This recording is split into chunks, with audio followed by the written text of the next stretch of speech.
Selamat siang, Assalamualaikum para peserta RSCM Kirana Webinar Series untuk awam. Siang ini kita akan membicarakan khusus mengenai kelainan refraksi dari usia yang sudah di atas 40 tahun sampai usia anak-anak, khususnya berkaitan dengan kegiatan kita saat ini yang lebih banyak bekerja dari rumah atau bersekolah dari rumah. Topik pertama akan diajukan oleh Dr. Tri Rahayu, spesialis mata konsultan Viakel. Beliau akan membicarakan kapan dan mengapa kita perlu kacamata baca. Kemudian kita akan lanjutkan dengan jawab terlebih dahulu. Silakan para peserta mengajukan pertanyaan pada kolom pertanyaan, baik di YouTube maupun di webinar. Kemudian kita akan lanjutkan dengan Dr. Umar Mardianto dan Dr. Amelia Sari, baru kita mulai lagi dengan pertanyaan. Saya persilakan Dr. Tri untuk sharing mengenai kebutuhan akan kacamata baca. Terima kasih Dr. Cynthia untuk introduksinya. Selamat siang para hadirin yang sudah bergabung dengan kami di acara RSCM Kirana Webinar Series untuk awam. Selamat siang, Assalamualaikum warahmatullahi wabarakatuh. Pada siang hari ini saya akan berbagi tentang kacamata baca ya. Biasanya banyak sekali di antara Bapak, Ibu, Mbak, Mas sekalian yang bertanya, kenapa waktu dulu kita membaca dekat itu enak-enak saja, mungkin sekarang ini dengan era webinar, work from home, Bapak, Ibu sekalian juga harus mendampingi anak-anaknya pada waktu sekolah dari rumah, baru sekarang terasa. Mungkin jadi sekarang para Bapak Ibu sekalian mengalami cepat lelah matanya, sehingga di sore hari, bahkan mungkin belum sore hari, sesudah mendampingi anaknya sekolah dengan laptopnya, baru setengah hari, kemudian Anda merasakan terjadinya pening, lelah, ya. Kemudian kadang-kadang apa yang dilihat di layar monitor tersebut menjadi kadang-kadang terasa kabur atau buram. Atau adakah di antara Bapak Ibu sekalian yang kemudian kalau membaca itu harus menjauhkan bacaannya? Dulunya kita bisa nyaman membaca dari jarak 33 cm, sekarang menjadi tidak jelas lagi di jarak tersebut sehingga harus menjauhkan. Namun sayangnya tangan kita ini panjangnya nggak bisa 2 meter ya, jadi hanya tetap bisa 67 cm paling ya, sehingga pada waktu kemudian dengan menjauhkan objek bacaan yang kita pegang pun kemudian menjadi masih buram, maka kita akan memerlukan bantuan pertolongan dengan alat yang lain.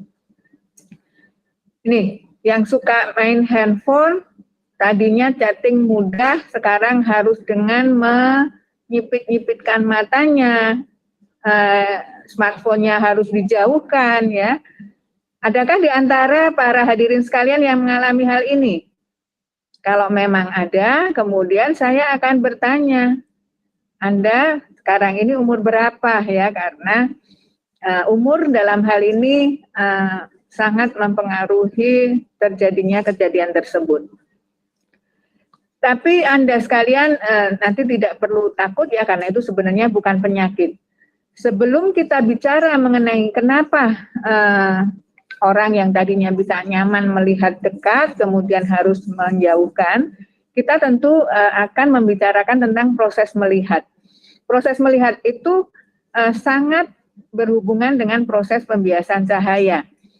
Mungkin pernah mengamati kalau ada pensil kita letakkan di sebuah kaca yang terisi air, pensil itu seolah-olah patah terlihatnya. Proses ini menerangkan adanya proses pembiasan.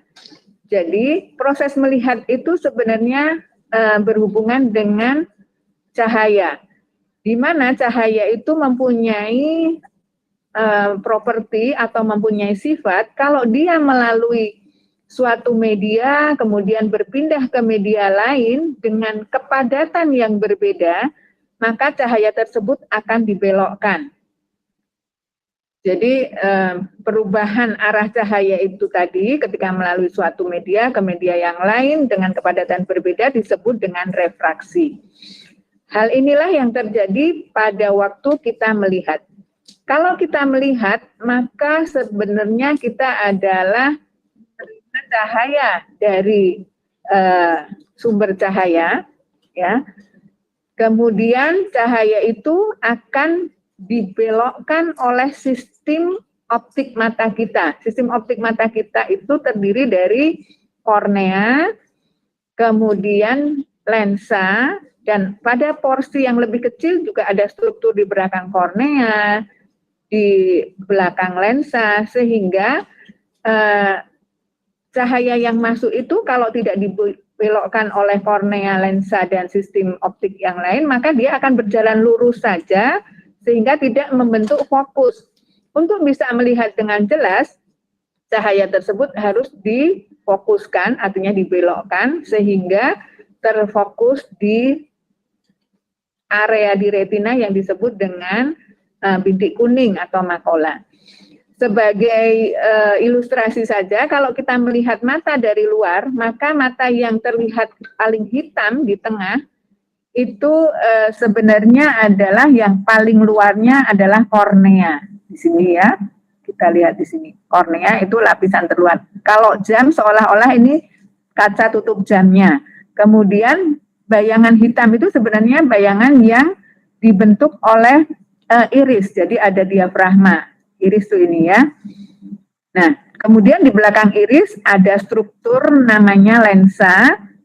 Ini nanti berperan penting dalam hal penglihatan yang dia nanti kemudian bisa mencembung dan memipih sesuai dengan jarak objek yang kita lihat. Proses penglihatan itu dimulai tadi pembiasaan cahaya sampai bisa difokuskan di retina. Kemudian dia akan melalui sebuah jalur yang lumayan panjang dan agak rumit dari mata, kemudian nanti dia akan disalurkan melalui saraf mata yang akhirnya nanti dia akan, sinyal itu akan diterima di otak kita di daerah pusat penglihatan. Jadi kalau terjadi gangguan penglihatan itu belum tentu kelainannya hanya di mata. Bisa saja matanya bagus, saraf matanya bagus, tetapi pasien atau ada gangguan penglihatan itu bisa terjadi di jalur sesudah dari mata ini. Ya. Jalur ini juga yang membuat nanti sebenarnya bayangan yang diterima di retina itu berupa bayangan yang terbalik, tetapi kemudian sesudah melalui proses melalui saraf di otak, kemudian bayangan itu akan dikenali sebagai bayangan yang tegak lagi. Sebelum memasuki kelainan untuk penglihatan dekat, maka saya akan memperkenalkan status refraksi mata. Jadi refraksi mata itu dikenal dengan beberapa status.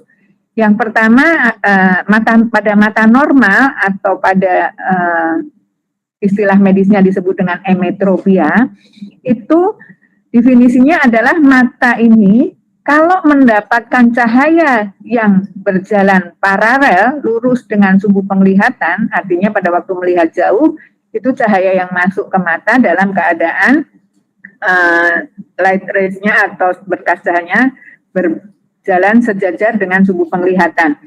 Itu pada mata yang istirahat tanpa ada akomodasi, maka cahaya tersebut akan dibiaskan, dibelokkan, sehingga tercapai suatu titik fokus di retina.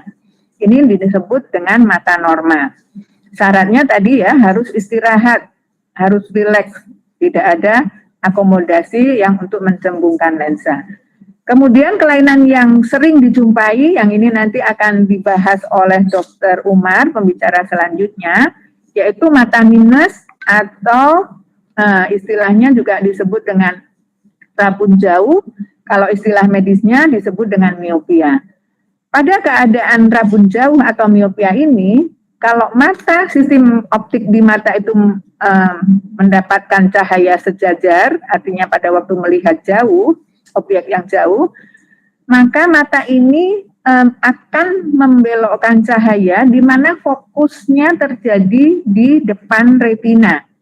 Sehingga pada retina justru terbentuk bayangan yang kabur. Ya. Ini simulasinya adalah orang miopia atau mata minus itu kalau melihat jauh buram, tetapi penglihatan dekatnya lebih jelas.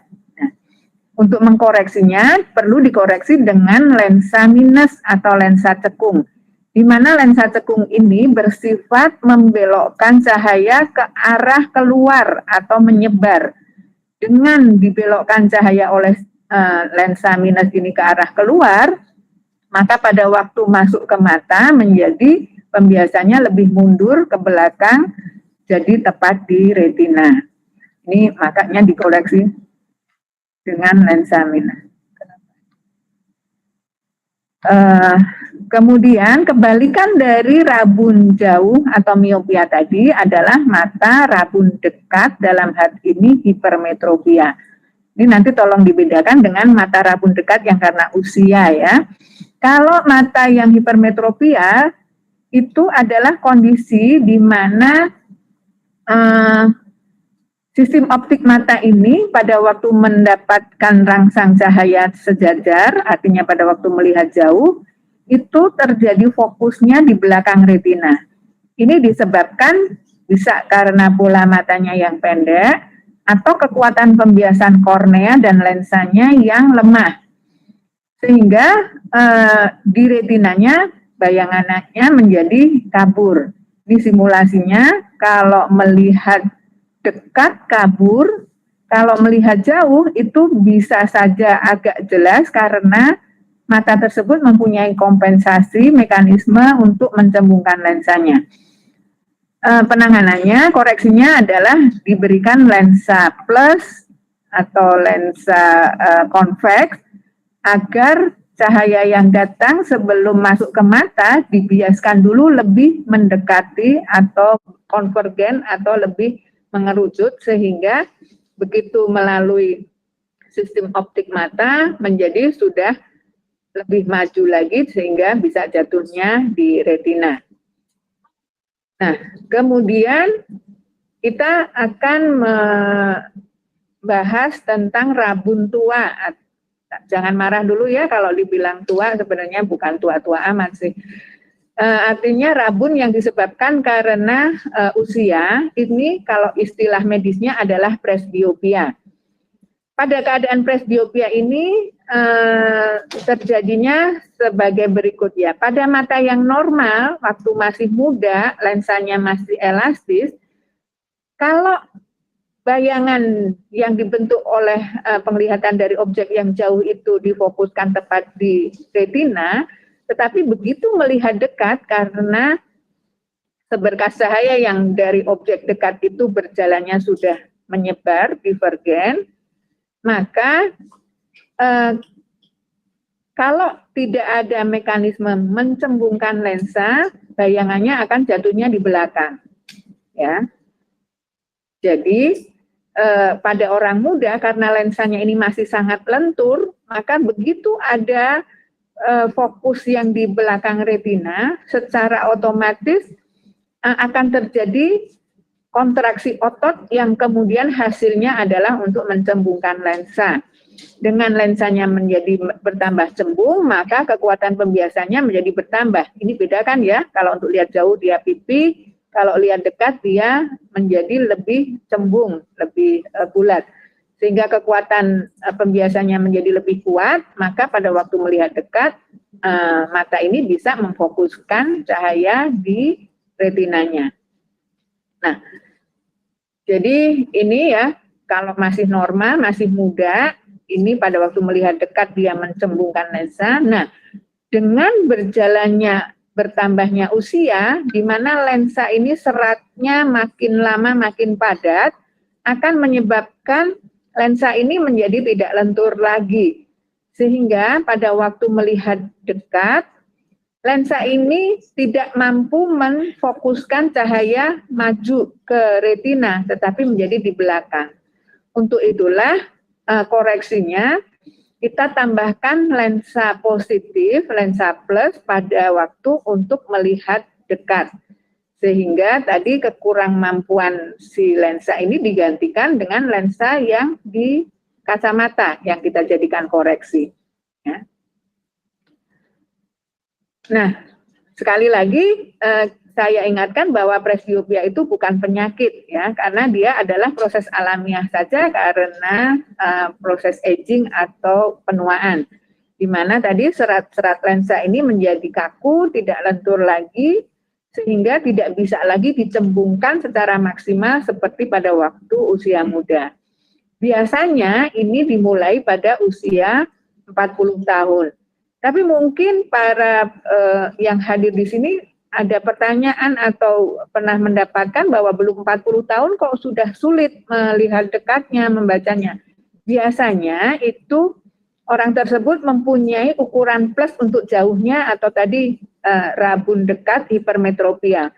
Sehingga pada waktu melihat jauh pun dia sudah harus berakomodasi. Pada waktu melihat dekat akan lebih perlu akomodasi, lebih mencembungkan lagi lensanya, sehingga keluhannya memang akan mulai dengan penglihatan dekat. Gejala apa sih yang dialami oleh orang-orang yang menderita rabun tua atau presbiopia ini? Ini seperti pada slide-slide saya pertama tadi, orang tersebut mulai harus menjauhkan buku, majalah, atau smartphone, atau tablet, atau objek lain yang membutuhkan penglihatan dekat untuk memperjelas penglihatannya. Namun sayangnya begitu dijauhkan, objek ini akan menjadi lebih kecil sehingga dia juga masih terganggu, tidak nyaman. Orang tersebut kemudian bisa juga mengalami keluhan pusing, kadang-kadang terus sudah malas menghindari tugas-tugas yang harus menggunakan penglihatan dekat, ya. Ini juga sering terjadi pada orang yang sebelumnya sudah mempunyai kacamata entah minus atau plus untuk penglihatan jauh. Dengan sudah menggunakan kacamata jauhnya ini, dia tidak bisa lagi untuk melihat dekat dengan baik. Itu adalah beberapa gejala yang bisa dialami. Nah, tentu saja nanti kalau kemudian datang ke pusat kesehatan, maka akan dilakukan pemeriksaan tajam penglihatan jauh, kemudian perlu kacamata tidak untuk jauhnya. Sesudah itu akan diukur untuk melihat dekatnya, beliau ini membutuhkan ukuran tambahan plus berapa.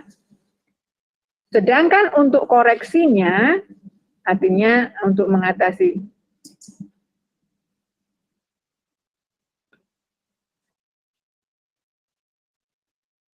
mohon maaf, mungkin ada gangguan layarnya tidak terlihat. Dari siapa?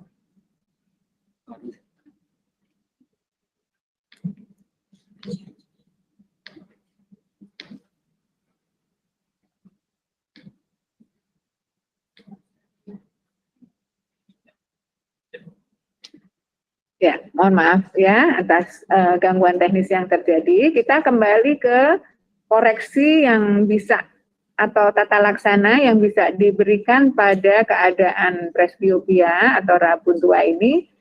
Koreksinya bisa dengan kacamata, ini koreksi yang paling mudah dikerjakan. Kemudian bagi orang yang sudah sering menggunakan lensa kontak, itu nanti akan ada cara mengkoreksi kelainan rabun tua ini dengan menggunakan lensa kontak, dan ada juga pilihan terapi dengan menggunakan tindakan bedah. Untuk dengan kacamata, mungkin hadirin sekalian juga pernah melihat ada kacamata yang bawahnya ada tandanya garis, yang ini sekarang sangat tidak diminati oleh orang-orang sekarang karena takut ketahuan tua. Jadi nggak mau lagi memakai kacamata yang bifokal. Jadi kacamata bifokal ini adalah kacamata di mana lensanya itu terbagi menjadi dua fokus, fokus yang untuk jauh ada di atas dan fokus yang untuk dekat itu di bawah ini, ya. Kemudian pada keadaan tertentu orang itu berkegiatan harus melihat jauh, melihat layar komputer yang jaraknya menengah, atau sekaligus juga harus bergantian dengan melihat dekat yang 33 cm. Ini kita bisa juga memberikan kacamata trifokal namanya, fokusnya ada 3, fokus untuk jauh, fokus untuk jarak menengah, dan fokus untuk melihat dekat. Sekarang ini sudah banyak teknologi kacamata progresif atau multifokal, di mana fokus dekat itu tambahannya diberikan secara perlahan-lahan di sepanjang koridor dari lensa ini. Jadi pada kacamata progresif ini ada daerah yang untuk melihat jauh, melihat menengah agak jauh, melihat menengah agak dekat, sampai melihat dekat. Tetapi pada kacamata progresif ini dia mengorbankan bagian samping dari lensa, di mana bagian samping dari lensa ini memberikan efek blurry atau seperti bergelombang. Sehingga biasanya pasien yang baru pertama kali memakai kacamata progresif itu suka mengeluhkan mabok. Ini kalau beliau itu menggunakan kacamata progresif baru pertama, kemudian langsung dipakai untuk jalan-jalan.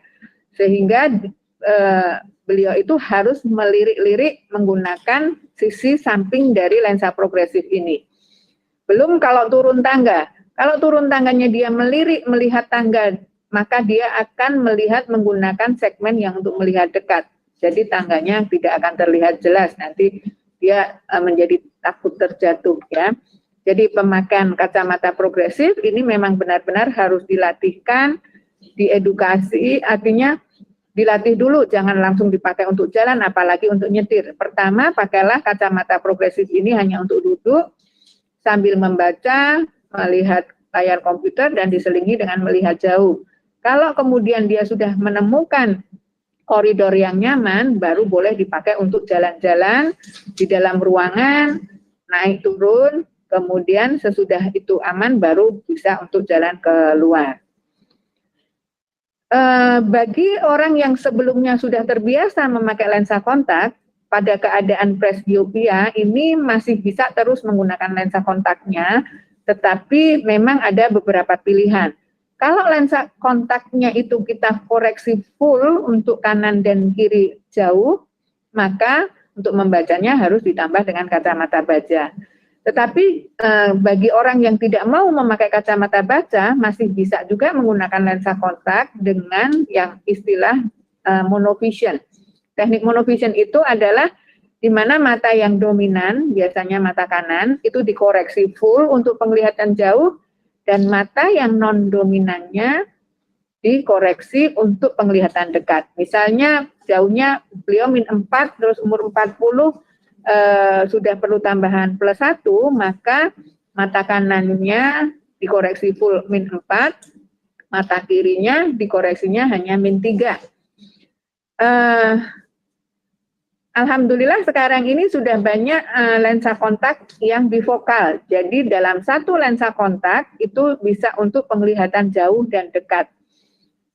Ada yang asferik seperti ini, di mana bagian tengahnya untuk melihat dekat, yang bagian pinggir untuk melihat jauh. Ada juga yang bifokal, kayak kacamata bifokal, bagian atas untuk lihat jauh, ada yang bawahnya untuk lihat dekat. Tetapi ada juga yang konsentrik ini kayak kacamata tadi progresif. Jadi dia bisa melihat jauh dan dekat sekaligus tanpa ada pembatasnya. Kemudian tindakan bedah pada kasus rabun dekat ini memang ada beberapa pilihan. Yang pertama adalah lasik.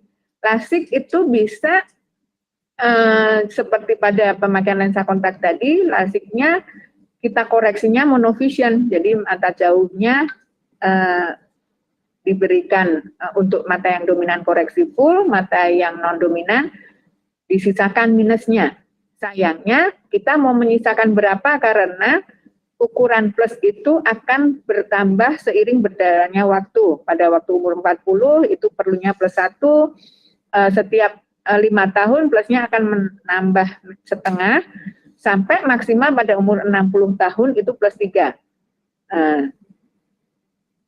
Kemudian lasik itu juga ada teknologi presbylasik. Presbylasik itu adalah tindakan untuk memahat kornea sedemikian rupa sehingga kornea itu mempunyai permukaan yang berbentuk multifokal, di mana bagian sentralnya, bagian tengah kornea ini dikoreksi untuk penglihatan jauh, sementara bagian pinggirnya itu dikoreksi untuk penglihatan dekat. Namun dengan presbylasik ini pasien atau yang mengalami presbylasik ini tetap akan harus belajar lagi merubah mindset bahwa membaca itu harus menggunakan bagian luar dari korneanya. Ada juga tindakan yang lain yaitu konduktif keratoplasti. Konduktif keratoplasti itu dengan menggunakan gelombang radio ini diaplikasikan di bagian pinggir dari kornea sehingga kornea itu kemudian bentuknya menjadi lebih mancung. Dengan bentuk kornea yang lebih mancung, maka pembiasannya menjadi bertambah, sehingga dia bisa untuk koreksi penglihatan dekat tadi. Tapi konduktif keratoplasti ini sebenarnya adalah teknik monovision juga. Jadi yang kita lakukan konduktif keratoplasti adalah pada mata yang non-dominan, dibuat korneanya makin mancung, berarti itu dibuat menjadi minus, agar bisa melihat dekat dengan jelas. Saya sudah sampai pada ujung dari presentasi saya, yaitu kita simpulkan bahwa penglihatan dekat yang buram pada usia 40 tahun atau mungkin 37, 38 bisa saja ke atas, itu bukanlah penyakit, tetapi dia adalah proses yang alamiah.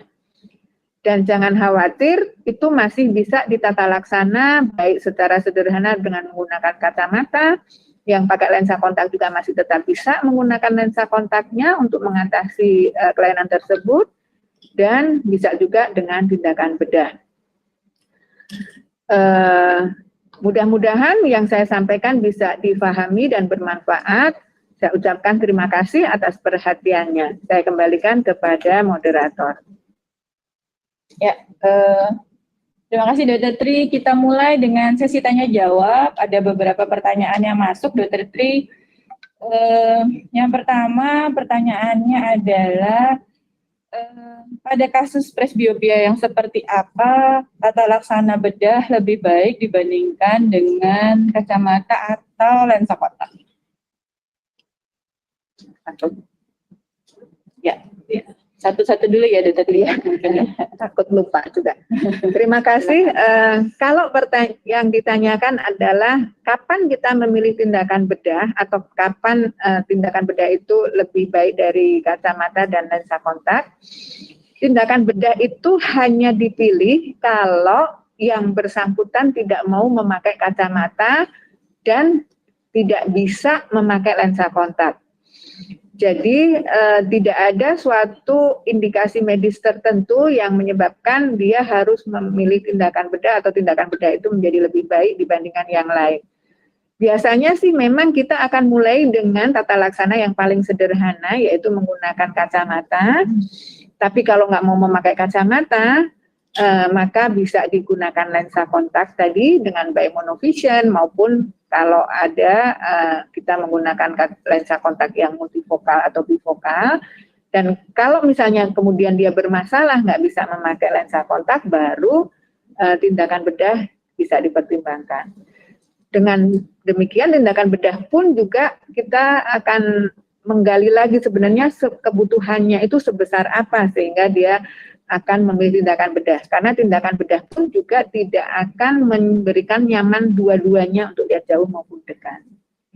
Ini mungkin menyambung pertanyaan sebelumnya ya, Dr. Tri. Kalau misalnya seseorang tidak ingin menggunakan kacamata, karena seringkali ini pertanyaannya berapa lama sebenarnya dokter kita butuh penyesuaian, terutama untuk tadi kacamata yang tipe progresif yang bukan ada lengkungan di bawahnya.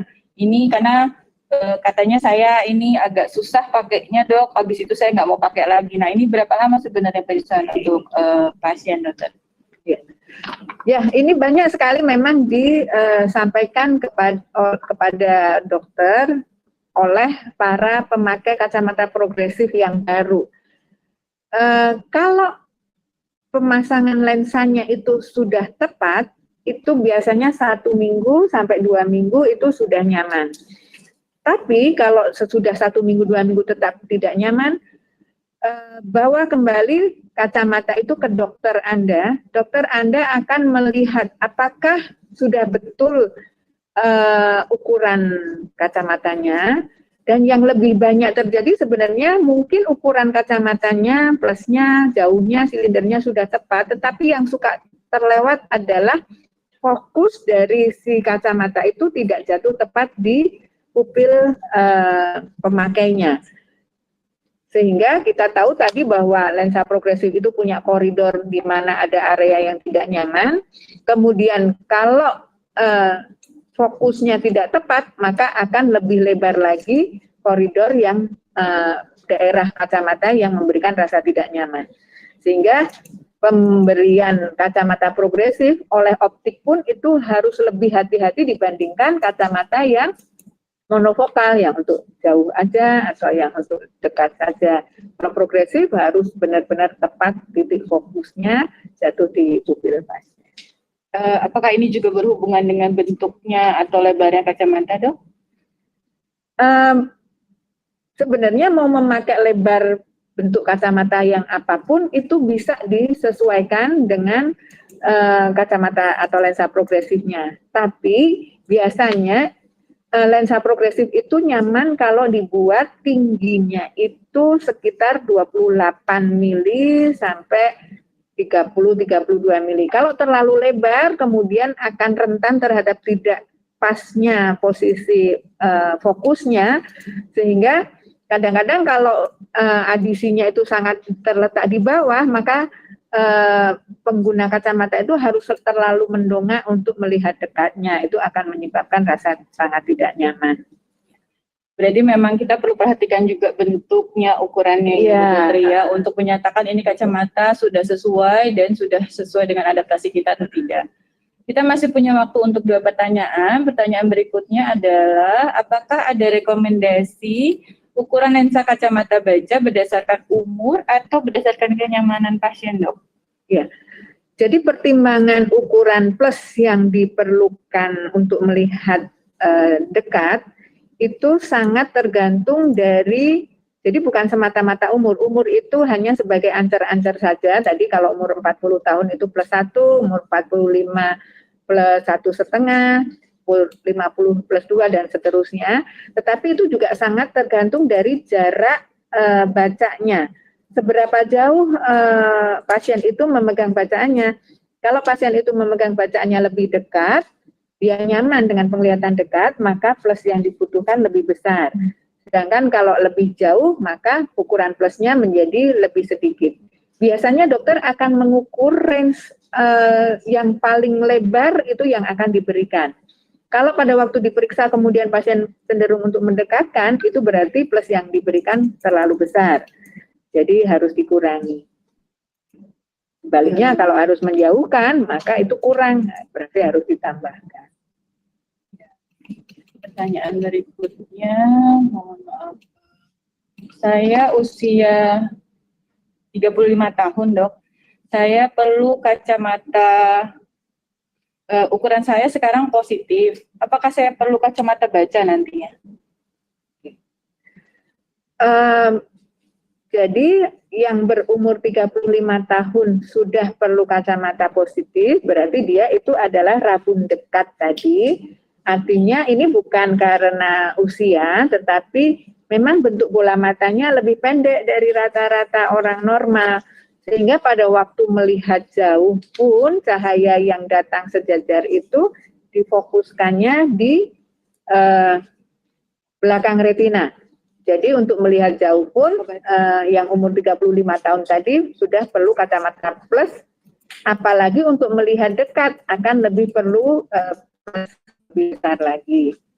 Kadang-kadang mungkin jauhnya masih teratasi dengan berakomodasi, tapi begitu melihat dekat, kemudian akan mengalami kesulitan karena harus lebih mencembungkan lensa lagi, sementara usianya sudah mulai masuk usia-usia di mana kelenturan lensanya berkurang, sehingga ini akan memerlukan lensa plus, dan nanti dengan bertambahnya usia, maka ukuran plusnya akan menjadi bertambah. Ya. Saya pertanyaan terakhir Dr. Tri ini saya bacakan, sepertinya saya baru sekitar 2 tahun menderita presbiopia katanya. Awalnya masih bisa baca dari jarak dekat, baca HP atau buku. Sekarang jadi sulit sekali, walaupun untuk melihat jauh, nonton TV tidak ada masalah. Awalnya pakai kacamata yang sudah diukur di optik, namun kemudian sering gonta-ganti kacamata.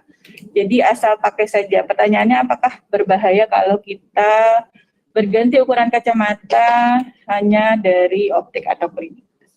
Iya, berbahaya sih tidak ya, tetapi kemudian akan, kalau koreksinya menjadi kurang tepat, tadi kalau kelebihan plus, jadi nanti seolah-olah kayak orang panik kalau membaca harus dari dekat.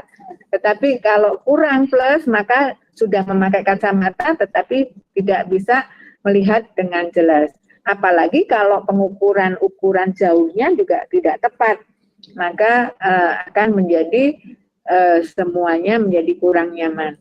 Belum lagi, silahkan sih periksa di optik boleh, tetapi pada keadaan tertentu penyakit atau kelainan mata itu bukan hanya kacamata saja, tetapi ada hal-hal yang perlu diperiksa oleh dokter mata, misalnya ada penyakit-penyakit yang lain yang tidak terdeteksi hanya dengan memeriksa kacamata saja, maka perlunya melakukan pemeriksaan juga di dokter mata. Ya, ini sebenarnya topik yang sangat menarik karena sering sekali jadi pertanyaan ya Dr. Tri ya, namun waktunya kita sudah harus berpindah pada pembicara berikutnya. Mungkin ada take home message yang bisa diberikan Dr. Tri untuk para peserta sebelum kita beralih kepada pembicara berikutnya. Ya, terima kasih. Mungkin sekali lagi saya ingin menyampaikan atau memberikan apa yang bisa diambil dari presentasi saya tadi. Kalau misalnya Anda sudah mengalami kesulitan untuk melakukan penglihatan dekat, yang tadinya baik-baik saja, pakai kacamata untuk jauh lihat dekat jelas, berarti mungkin Anda sudah memulai memasuki tahapan senior, di mana lensanya menjadi kurang lentur lagi, tidak usah berkecil hati, itu terjadi pada semua orang, itu bukan penyakit, akan sangat mudah diatasi dengan hanya sekedar pemberian kacamata baca. Itu saja, Dr. Cynthia. Terima kasih Dr. Tri. Selanjutnya para peserta kita akan masuk pada sesi berikutnya. Kita akan mulai dengan, boleh tolong dibantu, dengan Dr. Umar Mardianto. Dr. Umar akan membawakan topik mengenai mengapa, bagaimana kita mencegah supaya ukuran kacamata atau minus pada putra putri kita atau pada diri kita sendiri tidak cepat bertambah. Mungkin ini juga masalah yang dihadapi sekarang pada para ibu-ibu di rumah yang anaknya memiliki kelainan miopia, harus school from home. Dr. Umar akan membahas bagaimana caranya supaya ukuran kacamata anak-anak kita atau kita sendiri tidak bertambah dengan cepat.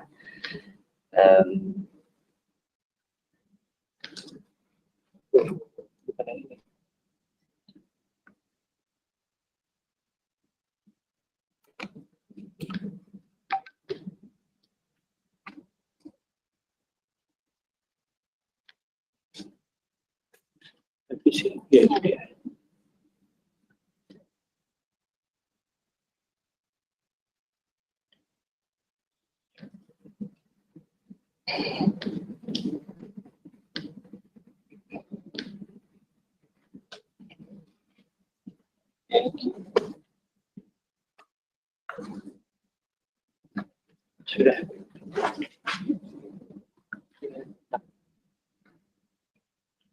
Kacau itu.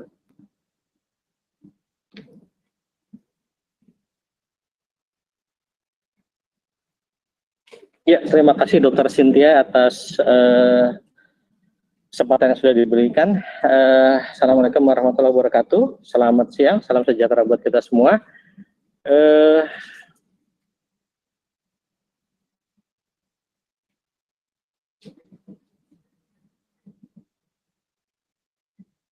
Oke.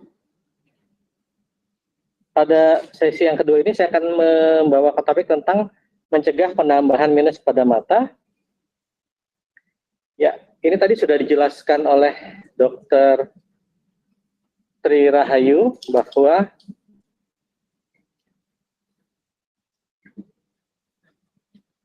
mohon maaf ada sedikit gangguan teknis. Jadi mata kita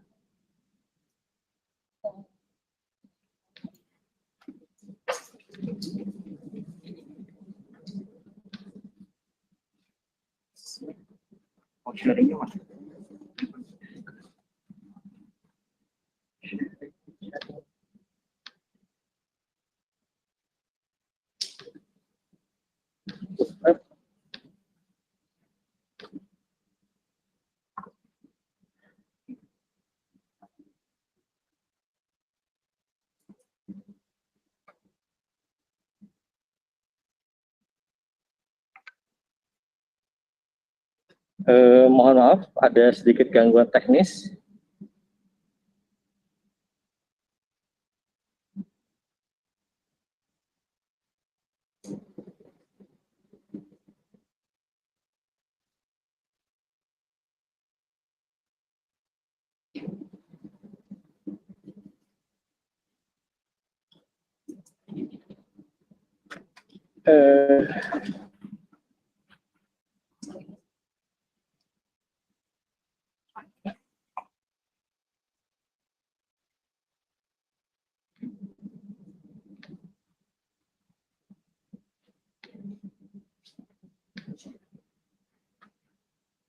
Ini slideshow.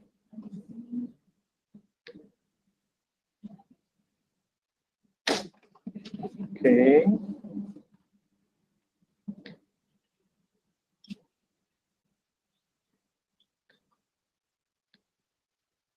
Dan nanti kita butuhnya share screen.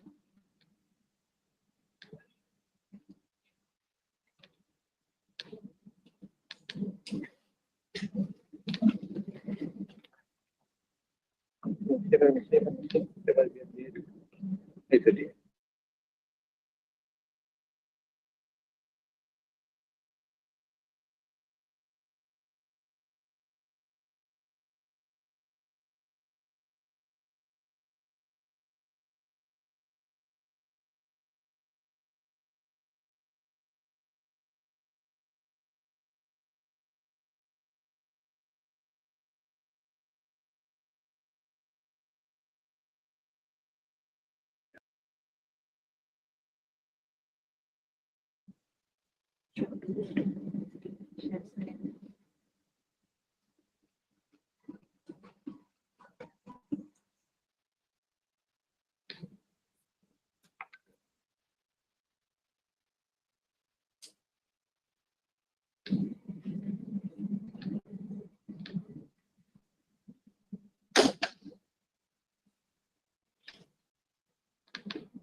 Sudah?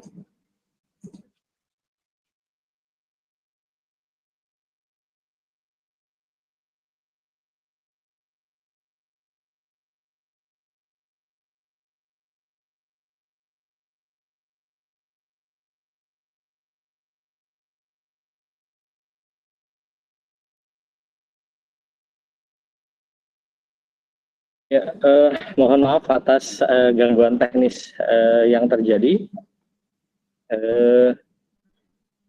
Jadi melanjutkan lagi, tadi ini sudah di-sharing oleh Dr. Tri Rahayu tentang bagaimana mata kita itu bisa menangkap objek yang ada di sekeliling kita bisa terlihat karena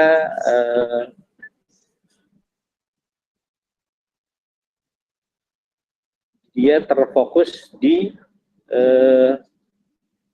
makula, dan apabila objek itu masuk ke dalam mata, maka meskipun tampaknya terbalik di dalam mata, image yang ada, tapi apabila sudah masuk ke otak, itu akan dipersepsikan sebagai objek yang tidak terbalik.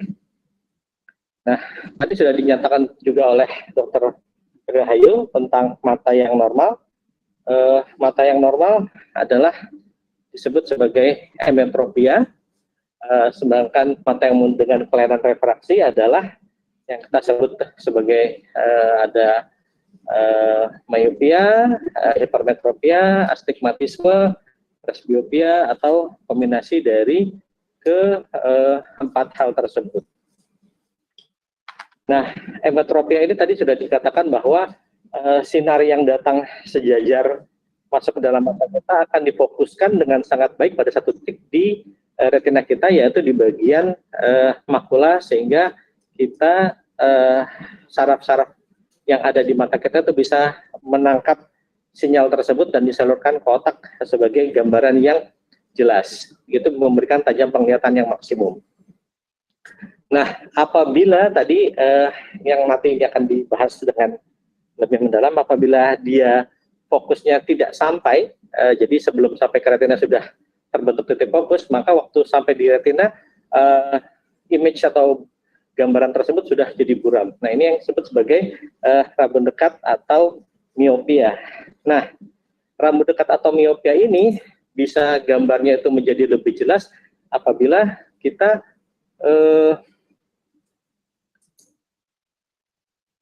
menggeser objek yang kita lihat itu menjadi lebih dekat, sehingga fokusnya yang tadinya ada di depan retina bisa bergeser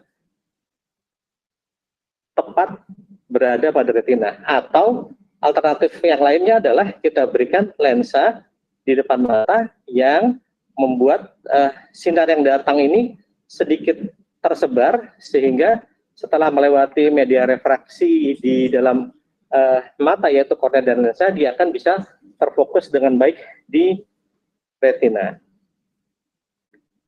Nah, kalau hipermetropia atau hiperopia atau rabun jauh, dia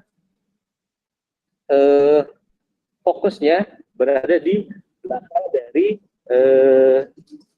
bola mata atau belakang dari retina, sehingga untuk bisa fokus ini berada pada retina, alternatifnya adalah diberikan lensa di depan yang powernya kuat, sferis positif atau plus, atau lensa kristalin di dalam mata ini mencembung karena proses akomodasi, sehingga membuat fokusnya lebih kuat atau lebih ada di depan dari titik yang seharusnya. Nah, yang berikutnya juga masalah dengan kelainan refraksi adalah adanya astigmatisme. Astigmatisme ini adalah titik fokus yang terbentuk itu lebih dari satu. Nah, lebih dari satu ini bisa dua, bisa reguler atau irreguler. Kalau reguler, titik fokusnya berada pada satu garis seperti ini. Ini ada astigmat hipermetrop, jadi titik fokusnya ada di belakang dari retina dua-duanya. Dan kalau diberikan lensa silinder, dua titik fokus ini bisa kita padukan, buat overlap sehingga menjadi satu titik fokus. Jadi dari dua focal line kita bisa buat menjadi satu titik fokus. Begitu, dan bisa kalau misalnya cukup dengan lensa astigmat saja, kita bilang sebagai suatu astigmat yang simplex, maka fokusnya sudah langsung berada di retina. Nah, kalau kita dapat kasus yang lain astigmatnya, yaitu astigmat yang ini yang irregular, kita lihat bahwa fokusnya bisa random posisinya dan jumlahnya bisa lebih dari dua, sehingga pada kasus astigmat yang seperti ini tidak memungkinkan untuk dikoreksi dengan menggunakan kacamata. Nah, Ini tadi sudah dijelaskan oleh Dr. Tri Rahayu tentang presbiopia. Oke. Nah, sekarang bagaimana sebetulnya kita bisa tahu anak kita atau diri kita atau keluarga kita atau kenalan kita memiliki masalah gangguan tajam penglihatan. Biasanya kita kalau di klinik melakukan pemeriksaannya dengan cara seperti ini. Jadi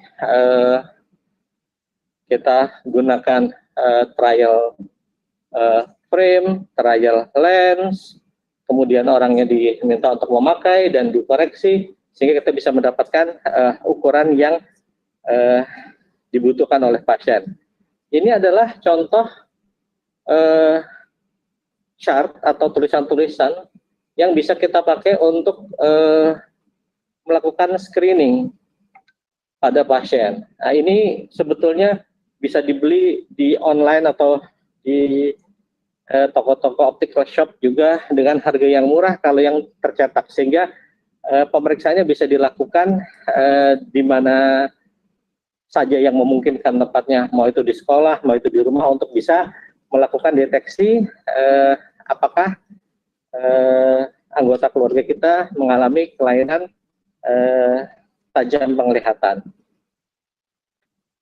Nah, yang harus kita sadari bahwa memang saat ini prevalensi kelainan refraksi itu secara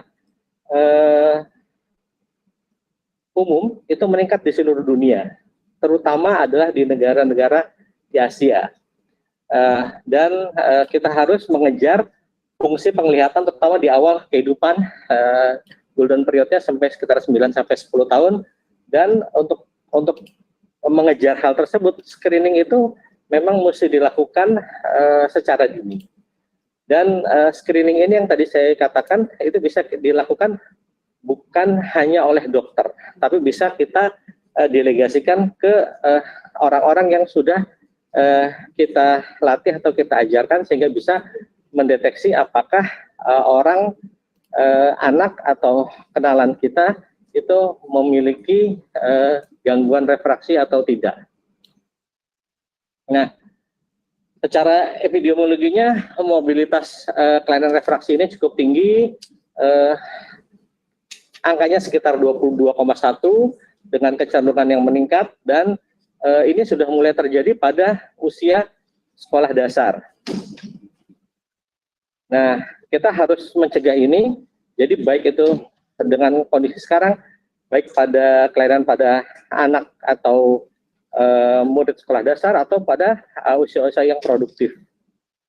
Nah, ini contoh beberapa penelitian yang sudah dilakukan oleh Departemen Mata di daerah Jakarta dan sekitarnya.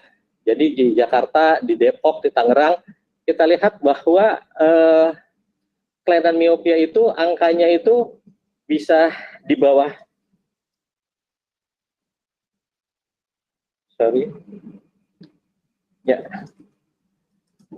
angkanya bisa di bawah 10% untuk daerah yang di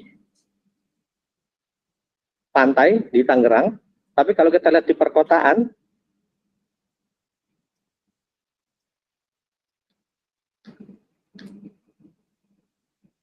mohon maaf ada sedikit masalah teknis.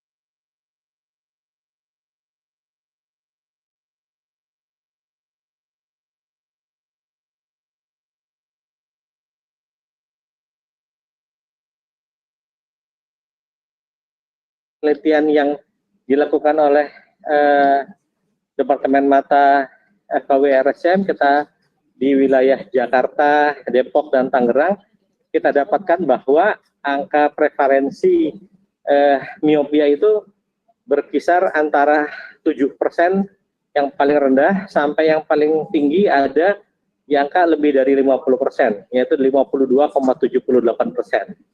Jadi untuk daerah perkotaan memang di anak-anak SD ini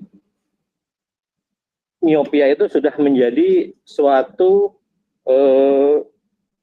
masalah yang cukup serius karena jumlah anak yang terkena pada saat dia kelas 6 SD saja sudah bisa mencapai lebih dari 50 untuk di perkotaan.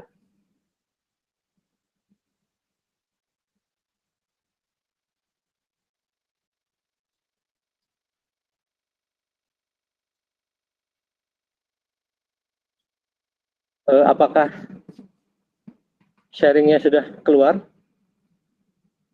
Belum?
teknis yang terjadi.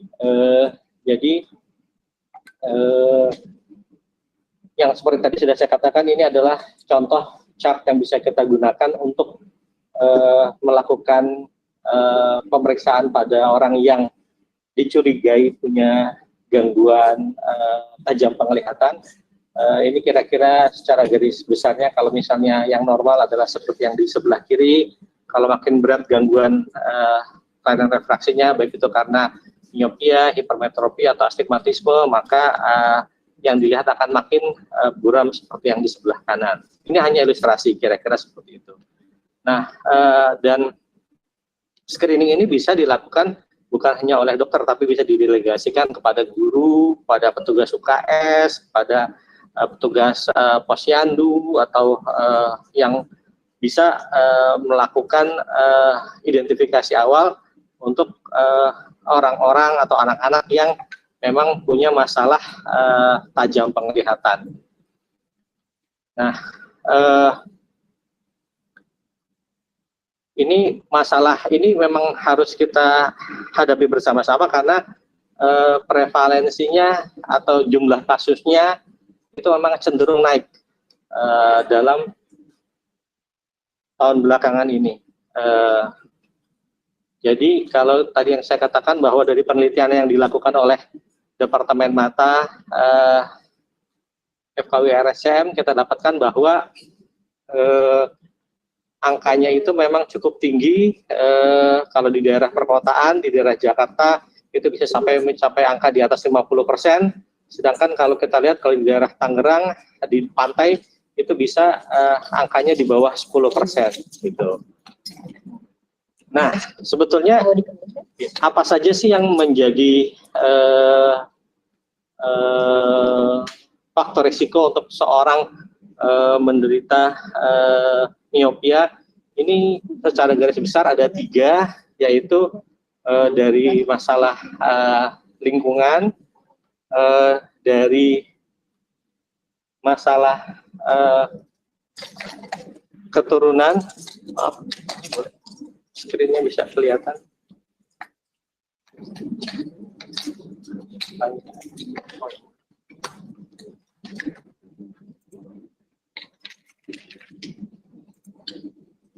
Ya,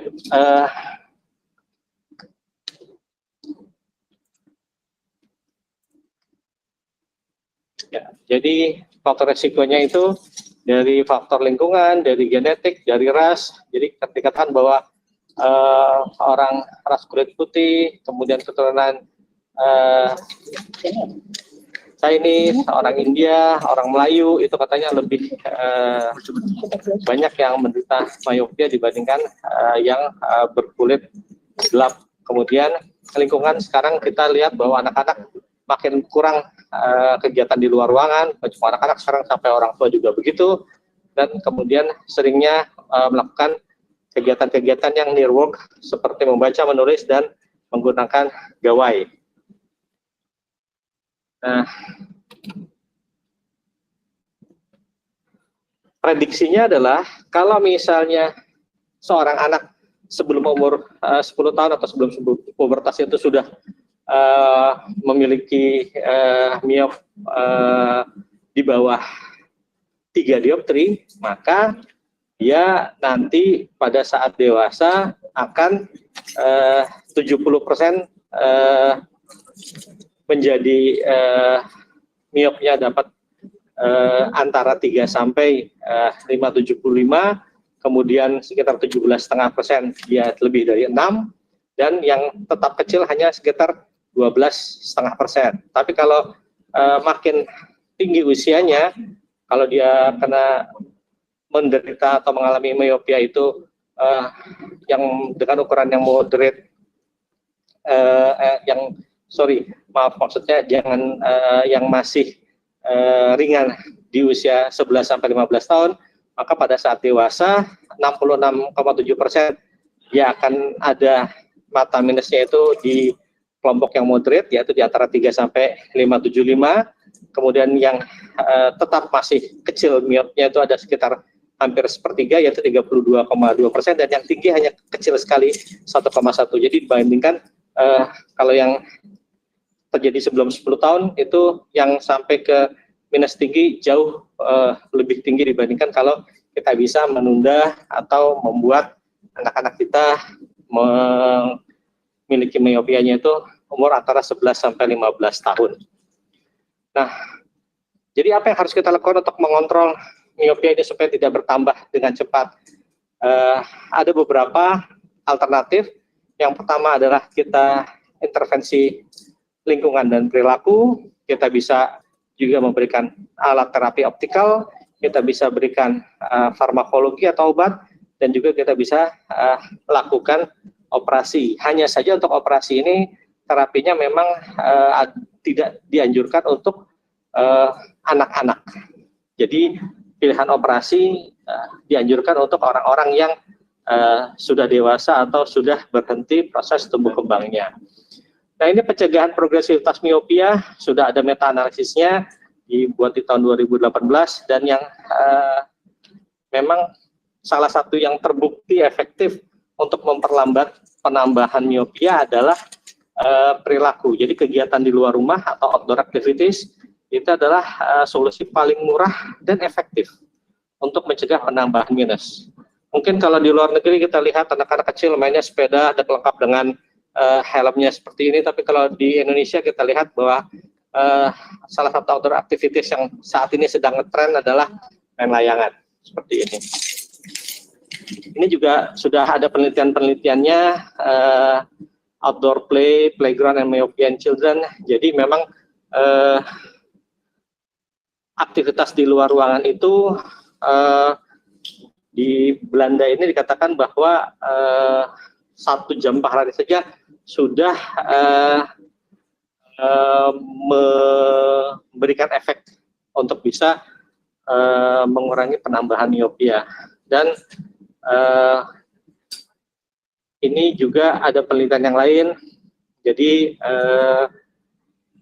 waktu untuk bisa beraktivitas di luar ruangan itu juga berkorelasi. Jadi makin lama waktunya makin efektif. Nah, ini juga ada yang di Beijing. Jadi dikatakan bahwa ini bahkan sampai 30 menit aja itu sudah bisa mempunyai efek untuk mengurangi penambahan miopia pada anak. Di Taiwan itu sekarang juga sudah ada program, ada 80 menit per hari untuk bisa istirahat dari near work, kemudian diperbaiki pencahayaan di ruangan dan memperbaiki tinggi meja supaya jarak bacanya tidak terlalu dekat dengan mata anaknya. Nah, ini ada juga akhirnya dari WHO ada guidelines tentang penggunaan gawai atau gadget. Jadi nomor 1 adalah stop memberikan gadget pada anak, terutama bayi. Jadi dikatakan bahwa di bawah umur 1 tahun tidak dianjurkan sama sekali untuk diberikan gadget. Umur 2-4 tahun itu tidak lebih dari 1 jam per hari. Gitu. Ini juga sesuai dengan edaran yang sudah dibuat oleh IDAI bahwa memang untuk usia 1 tahun itu di bawah 1 tahun tidak dianjurkan. Kemudian dari 2-3 tahun 1 jam per hari. Kemudian nanti untuk usia sekolah juga bisa sampai 1,5 jam per hari. Nah, untuk farmakologi ini digunakan atropin dosis rendah. Sayangnya di Indonesia belum ada atropin dengan dosis ini. Di Indonesia yang ada atropin baru yang dosisnya 1%. Mohon maaf, saya tidak disponsori oleh farmasi ini, cuma saya hanya menunjukkan yang available saat ini ada di Indonesia adalah produknya seperti ini, sehingga kalau misalnya dibutuhkan dosis yang lebih rendah, alternatifnya adalah ini dibuat secara khusus customize oleh farmasi di rumah sakit atau di klinik gitu. Nah, kemudian yang lain adalah secara optikal, ini yang sudah kita tahu bahwa selama ini kalau anak minus kita beri kacamata, itu murah, mudah didapatkan, praktis, dan ini juga di cover sama BPJS saat ini. kekurangannya tidak bisa mengontrol defokus perifer. Apa itu defokus perifer? Karena sebetulnya mata kita itu bentuknya bukan betul-betul bulat seperti lingkaran, tapi ini ada lingkaran ditambah sedikit lengkungan kornea, sehingga karena ada tambahan lengkungan kornea ini, maka dengan kacamata yang ada, yang fokusnya paling pas adalah hanya di bagian sekitar makulanya saja, sementara untuk bagian yang jauh dari makula, fokusnya sebetulnya dari bagian tepi ini ada di belakang dari saraf mata. Nah, ini yang kita sebut sebagai hiperopic defocus. Nah, hiperopic defocus ini teorinya adalah itu menstimulasi mata untuk bertambah panjang pada anak-anak. Soft lens juga seperti itu, tapi dia kelebihannya dibandingkan dengan lensa kontak yang keras adalah waktu adaptasi yang lebih singkat, lebih nyaman dan lebih mudah dilepaskan. Kekurangannya dia harus kepatuhannya harus tinggi, higienisnya juga harus bagus, perlu kunjungan rutin evaluasi, dan tidak memperbaiki semua masalah penglihatan. Jadi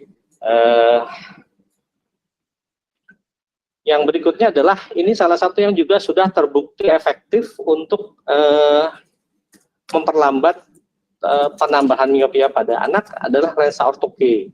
Ortho-K ini adalah lensa kontak yang keras dan permeabel, didesainnya khusus untuk digunakan pada malam hari saat tidur. Dengan menggunakan lensa kontak ini, maka permukaan kornea yang tadinya cembung seperti ini, dengan ditekan oleh lensa ortho-K, maka bagian tengahnya itu akan sedikit lebih mendatar, begitu.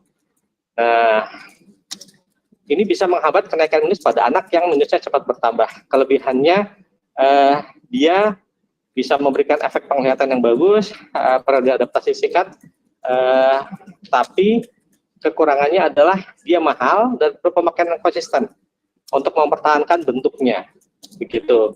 Dan memang harus ada kunjungan rutin juga untuk follow up. Yang lainnya adalah yang sering ditanyakan dan tadi juga sudah dikemukakan oleh Dr. Tri adalah LASIK atau laser assisted in situ keratomyolysis.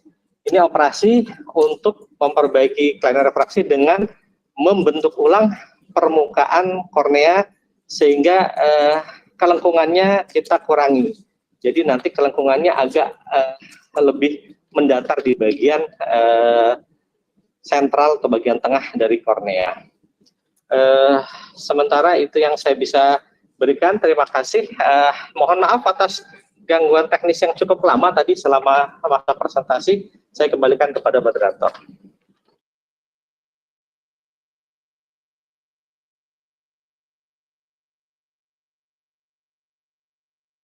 Lanjutkan dulu oleh Dr. Amelia Sari yang akan berbicara mengenai gangguan pada saat school from home.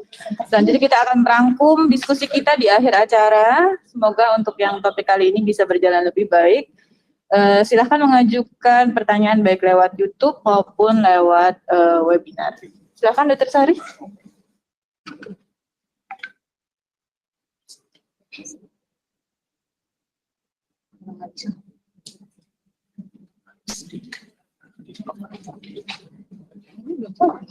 Langsung situ. Langsung situ. Belum.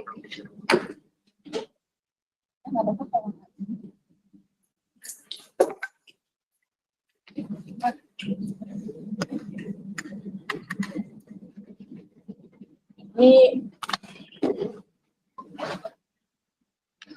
Dokter Umar, sambil kita menunggu Dokter Sari, mungkin beberapa pertanyaan bisa kita jawab dulu ya Dok ya. Ya.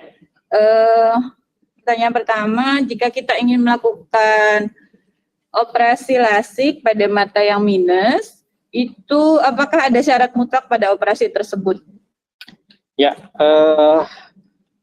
syarat mutlaknya adalah tidak ada infeksi di permukaan mata. Itu syarat mutlak nomor satu. Syarat-syarat yang lain yang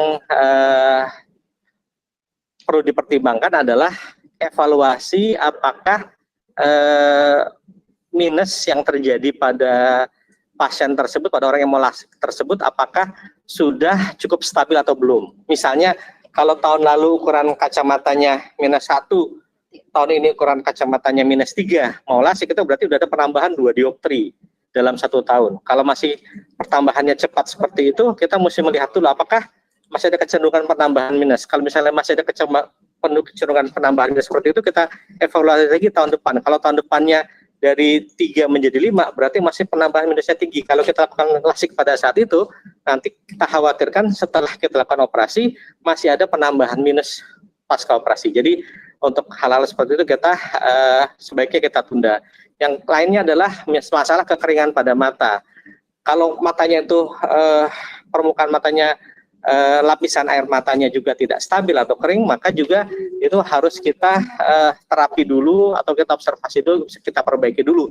Kalau misalnya memang sulit untuk dilakukan perbaikan atau sulit untuk bisa ditata laksana, sebaiknya juga kita tidak melakukan operasi lasik pada orang-orang yang matanya sangat kering. Yang ketiga adalah kalau misalnya yang kelainan yang dialami oleh pasien adalah misalnya astigmat atau silinder yang tinggi yang disebabkan oleh lensa.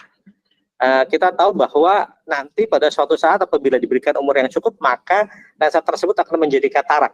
Nah, kalau misalnya kita sudah terlanjur untuk melakukan operasi lasik pada kelainan lensa yang sangat tinggi, maka begitu nanti kita mau operasi katarak, kita akan melihat bentuk kornea yang sudah jadi astigmat, karena kita mau menetralisir astigmat yang ada pada lensa itu akan menimbulkan masalah berikutnya. Jadi memang kita sebaiknya untuk orang-orang yang mau melakukan lasik harus melakukan pemeriksaan terlebih dahulu ke dokter mata untuk bisa kita lihat faktor-faktor apa saja yang ada di mata orang tersebut. Ya. Terima kasih Dr. Umar. Panitia, bagaimana Dr. Sari sudah bisa mulai? Oke, kalau gitu kita ke Dr. Sari dulu. Dr. Sari dulu, nanti kita akan lanjut dengan diskusi lebih lanjut, Dokter. Terima kasih.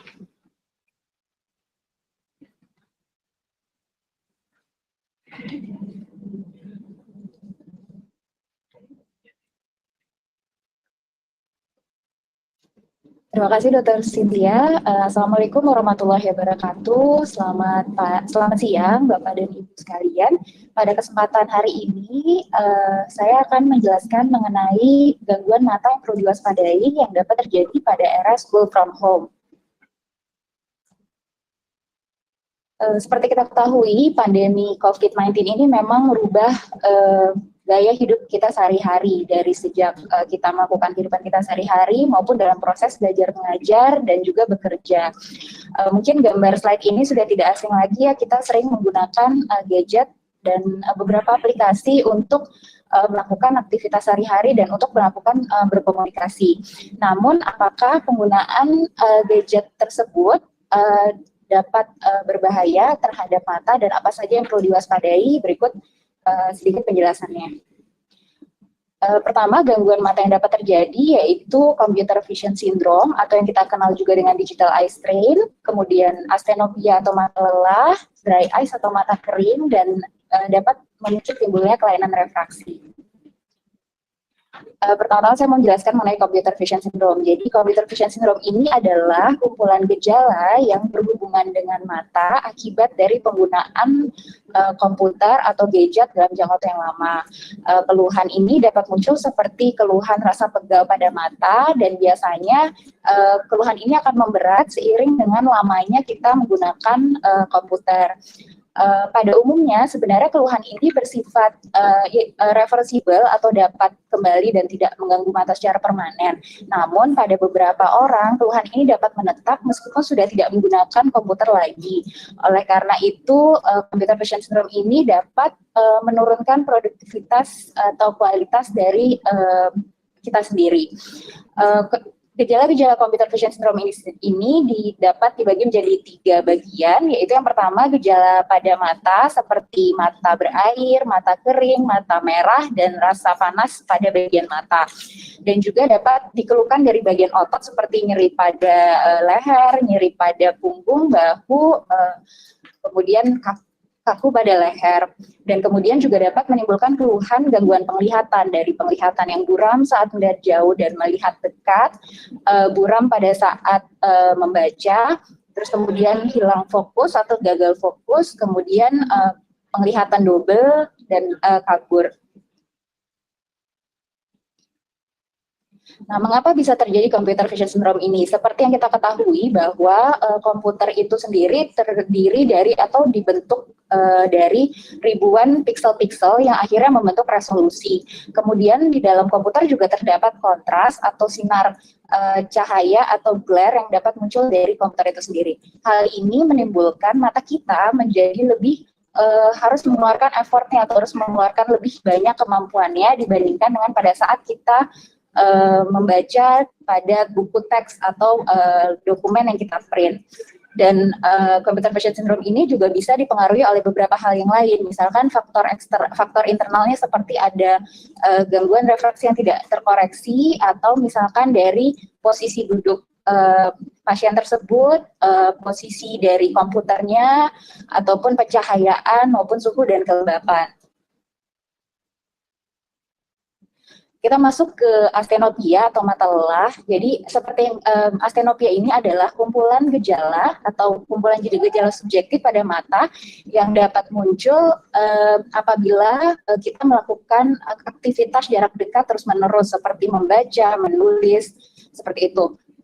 Mata ini sendiri kan banyak otot-otot pada bola mata kita ya. Pada saat kita melakukan aktivitas jarak dekat, otomatis otot-otot tersebut akan berkontraksi, dan kontraksi yang konstan ini lambat laun akan membuat mata menjadi mudah lelah dan akhirnya dapat menimbulkan nyeri seperti nyeri kepala, terus kemudian jadi gagal fokus juga, kelelahan, dapat menimbulkan keluhan dalam membaca, dan dapat menimbulkan pandangan yang double. Lalu kita masuk ke dry eye syndrome.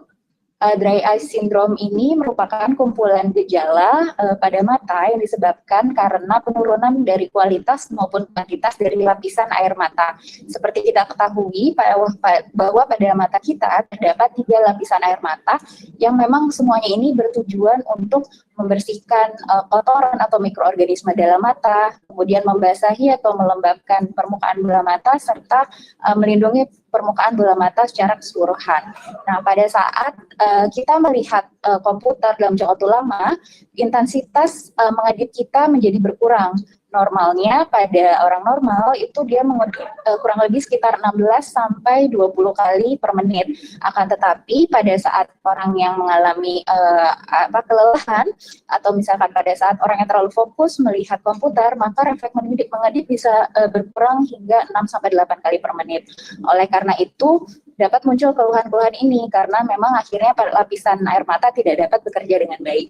Keluhan yang lain yang dapat muncul yaitu seperti mata perih, mata berair, mata terasa tidak nyaman atau gatal, pandangan kabur, serta mata merah.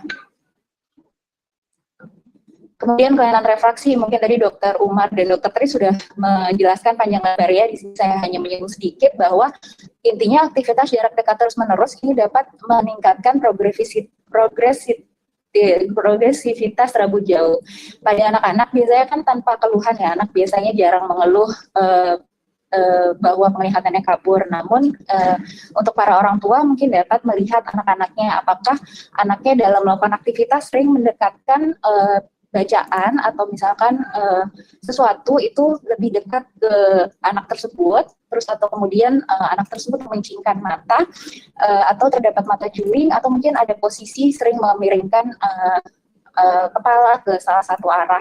Mungkin ini walaupun tidak selalu menjadi bisa juga tanda-tanda adanya kelainan dari gangguan refraksi. Apabila tadi Bapak Ibu mengalami keluhan seperti yang tadi saya sudah jelaskan, maka apa yang harus dilakukan? Yang pertama yang pastinya harus cek ke dokter mata untuk mengetahui apakah memang benar hanya terjadi gejala-gejala tersebut atau ada penyebab yang lain. Nanti dokter mata akan melakukan pemeriksaan lebih lanjut, diantaranya pemeriksaan penglihatan maupun pemeriksaan bola mata sendiri. Dokter mata juga nanti akan menanyakan mengenai berapa lama Bapak atau Ibu menggunakan komputernya, terus kemudian keadaan lingkungannya gitu. Jadi memang sebaiknya dilakukan pengecekan ke dokter mata. Nah, apabila memang kita terdiagnosa dari salah satu diagnosa di atas atau mengalami gangguan seperti di atas, maka sebenarnya apa sih cara pencegahan yang dapat kita lakukan? Pertama, yang harus diperhatikan adalah posisi duduk yang baik. Gambar yang di kanan ini sedikit banyak memang menjelaskan mengenai posisi duduk yang baik. Jadi posisi kita harus duduk tegap dengan yang didukung oleh kursi yang nyaman. Kemudian kaki kita itu tidak boleh menggantung. Jadi sebaiknya memang menapak di atas tanah, atau misalkan kalau memang agak sedikit tinggi dapat ditambah dengan footrest. Terus kemudian untuk lengannya sendiri memang disarankan sejajar dengan permukaan dari lantainya dan tidak boleh menggantung. Sebaiknya memang diberikan mungkin seperti paddle atau mungkin sanggahan dari bahu. Kemudian untuk layar komputer sendiri ada pengaturan, misalkan posisi layar komputernya itu kurang lebih ada beberapa literatur yang bilang 15 sampai 20 derajat, ada yang bilang sampai 30 derajat. Intinya sih posisinya memang agak lebih bawah dari mata kita, dari tinggi mata kita. Mengapa? Karena pada saat kita melihat misalkan layar komputer kita terlalu mendongak ke atas, maka otomatis itu akan menyebabkan permukaan dari bola mata kita itu akan lebih banyak yang terekspos sehingga dapat merangsang munculnya juga mata kering. Itu. Jadi memang sebaiknya posisinya agak ke bawah. Kemudian jangan lupa jaraknya. Jaraknya itu ada beberapa literatur yang bilang 40 sampai 75 cm, ada yang bilang kurang lebih sekitar 60 cm. Tapi yang jelas tidak boleh dekat-dekat. Kemudian batasi screen time nanti akan saya jelaskan lebih lanjut. Kemudian pencahayaan. Nah, ini mungkin pencahayaan seringkali terlewatkan oleh kita, tapi memang pencahayaan ini sangat penting. Jadi memang sarannya sebaiknya cahaya yang kita gunakan pada saat kita melakukan aktivitas dengan menggunakan gadget itu sumber cahaya tidak terletak di depan atau di belakang kita. Mengapa? Karena pada saat sumber cahaya terletak di belakang dari laptop kita atau komputer kita, maka dia akan memberikan pantulan atau refleksi terhadap laptop itu sendiri, layar laptop. Dan apabila ada sumber cahaya ada di depan kita, maka dia secara tidak langsung akan memberikan efek silau terhadap mata kita. Jadi memang sebaiknya diberikan sejajar. Bahkan jika misalkan Bapak atau Ibu melakukan pekerjaan, kemudian di sampingnya terhadap teks yang harus diketik, itu sebaiknya memang kita menggunakan lampu tambahan yang khusus yang bisa disesuaikan agar sumber cahaya tidak hanya berasal dari komputer yang kita gunakan. Itu. Terus kemudian yang pasti adalah istirahat yang cukup. Ini sedikit juga menjelaskan lagi mengenai perbaiki postur tubuh ya. Jadi mungkin kita kadang-kadang karena kita bekerja terlalu lama di depan komputer, lama-kelamaan kita tidak sadar bahwa kita menuju ke layar komputer. Memang kalau misalkan tulisannya juga terlalu kecil dari layar komputer kita, itu memang sarannya fontnya diperbesar sehingga kita bisa membaca dari agak lebih jauh. Kemudian kalau posisi badan kita memang agak membungkuk, nantinya lama-kelamaan akan menimbulkan nyeri pada otot-otot. Ini mengenai jarak terhadap alat elektronik, jadi kita mengingatnya dengan 1, 2, 10. Misalkan kita menggunakan smartphone atau telepon genggam dan e-book, sebaiknya dilihat pada jarak kurang lebih 1 feet atau 30 cm minimal. Kemudian pada saat komputer dapat dilihat pada jarak 2 feet atau kurang lebih sekitar 60 cm. Kemudian untuk televisi kalau bisa dilihat pada jarak 10 feet atau sekitar 3 meter. Kemudian pencegahan yang lain yaitu untuk istirahat. Jadi sebenarnya ada rules namanya 20-20-20 di mana setiap aktivitas kita melihat dekat selama 20 menit, kita disarankan untuk melihat objek pada jarak 20 kaki atau jarak 6 meter selama 20 detik. Terkadang orang-orang sering salah paham, misalkan dia disuruh istirahat, tapi pada saat istirahat dia melihat handphone. Itu sebenarnya halnya sama saja. Jadi memang sebaiknya pada saat istirahat ya memang kita harus melihat jauh gitu. Jadi tidak berganti, tidak hanya mengganti gadget kita dari laptop pindah ke handphone. Kemudian ini screen time yang dianjurkan. Jadi mungkin tadi Dr. Umar juga sudah menjelaskan bahwa ada beberapa lembaga yang sudah menganjurkan batasan screen time yang baik untuk anak-anak. Ini yang pertama saya dapatkan dari WHO, kurang dari 1 tahun. Ini benar-benar sangat terbatas. kemudian malah sebaiknya tidak diberikan. Kemudian untuk 2-4 tahun tidak lebih dari 1 jam per hari. Kalau dari IDAI dikatakan bahwa umur 1-2 tahun itu harus dibatasi. Jadi dibatasinya tuh mungkin kita hanya bisa menggunakan media handphone atau ini dengan cara hanya video call saja. Jadi benar-benar sangat terbatas, tidak boleh anak tersebut memegang handphonenya sendiri. Kemudian untuk 2-3 tahun itu kurang dari 1 jam, 3-6 tahun itu sekitar 1 jam. Nah, untuk lebih besar lagi yaitu 6-12 tahun, maka sebaiknya tidak lebih dari 1-1,5 jam per hari. Untuk umur 12-18 tahun itu tidak lebih dari 2 jam per hari. Nah, saran apa sih sebenarnya yang bisa kita lakukan? Karena memang ini eranya school from home, berarti lebih banyak aktivitas akan dilakukan di depan komputer, maka untuk aktivitas liburan yang lain, sebaiknya memang diperbanyak kegiatan di luar ruangan, seperti berkemah, bermain layangan, bermain bola. Hal itu lebih baik, karena memang sinar matahari juga baik untuk mencegah progresivitas dari mata minus itu sendiri. Take home message yang ingin saya sampaikan adalah bahwa penggunaan gadget dalam jangka waktu lama dapat menimbulkan gangguan pada mata. Nah, hal ini sebenarnya dapat dicegah dengan cara beberapa pengaturan-pengaturan seperti pengaturan komputer, pencahayaan, posisi duduk, screen time, pengaturan jarak menggunakan HP. Demikian presentasi saya, semoga bermanfaat. Wassalamualaikum warahmatullahi wabarakatuh. Ya, terima kasih Dokter Sari. Kita akan lanjut ke sesi tanya jawab. Silakan Dokter Umar. Saya kesini aja. Ya, bisa boleh.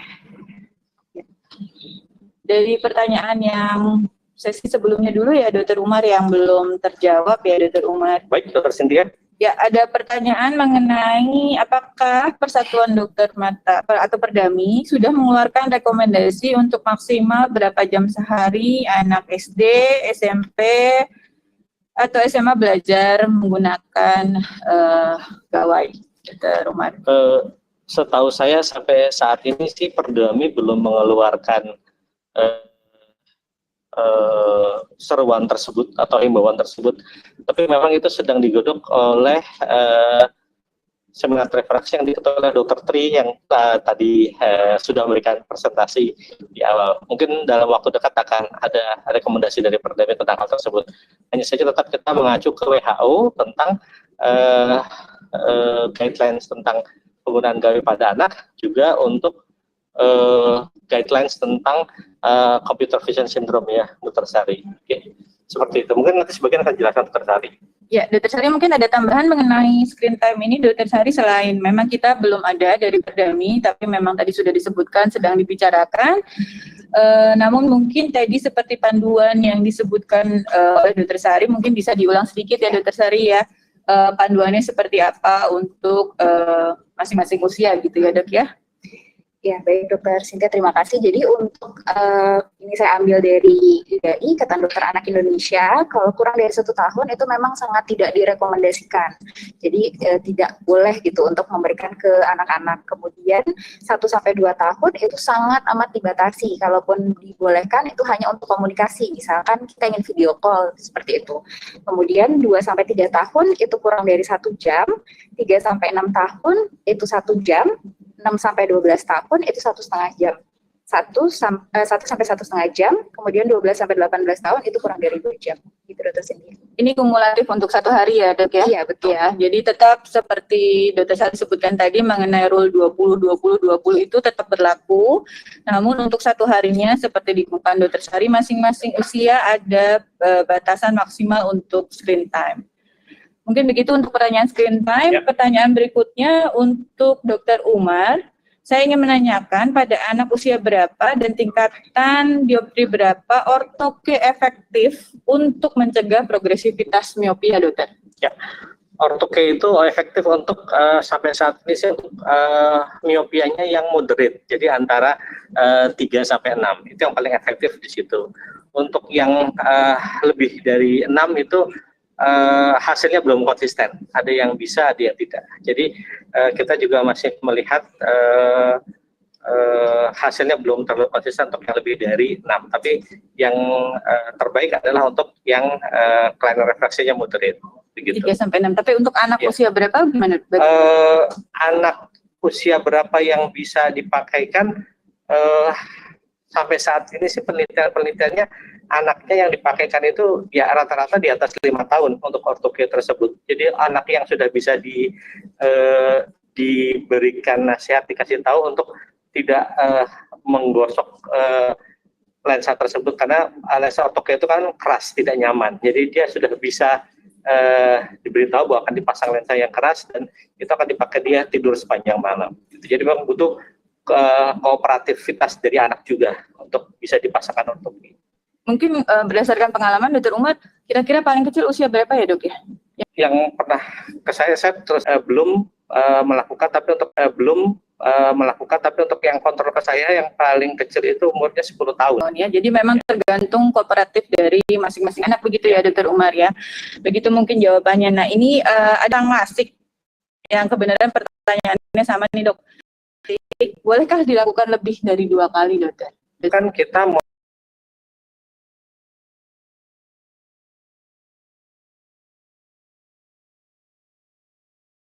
merubah kelengkungan pada permukaan mata, pada kornea mata. Nah, itu merubah kelengkungan itu memang ada menghilangkan sebagian jaringan.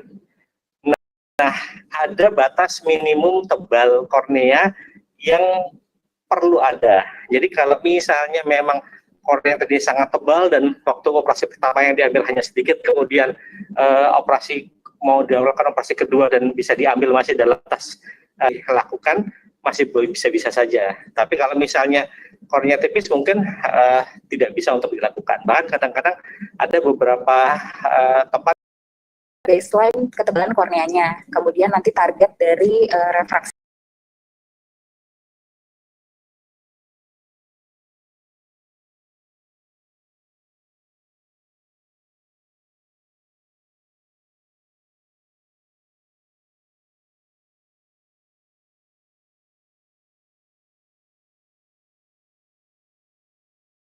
Yang diinginkannya. Jadi memang nanti tergantung dari ketebalan itu. Ya, terima kasih Dr. Umar. Dr. Sari, ini pertanyaan untuk Dr. Sari. Apakah kalau anak sering main gadget pada anak setiap hari dengan jangka lama bisa menyebabkan mata minus? Jadi kalau saya perkirakan dari pertanyaan ini mungkin matanya belum minus ya dok ya, belum ada ukurannya mungkin ya. Jika sudah, apakah bisa diperbaiki dengan hanya konsumsi vitamin dokter? Boleh dijawab Dr. Sari dulu, mungkin nanti Dr. Umar silahkan bila ada tambahan ya dok. Baik, jadi kalau untuk apakah penggunaan gadget secara terus-menerus dapat menimbulkan minus, jadi sebenarnya tidak hanya gadget. Jadi apabila anak tersebut melakukan aktivitas jarak dekat terus-menerus dalam jangka waktu lama seperti membaca, itu juga dapat meningkatkan progresivitas dari miopia atau mata minus. Jadi tidak hanya gadget. Kemudian apakah dapat hilang dengan mengkonsumsi obat-obatan? Memang sampai saat ini kita belum ada terapi yang menyatakan bahwa mengkonsumsi obat tertentu dapat menghilangkan mata minus.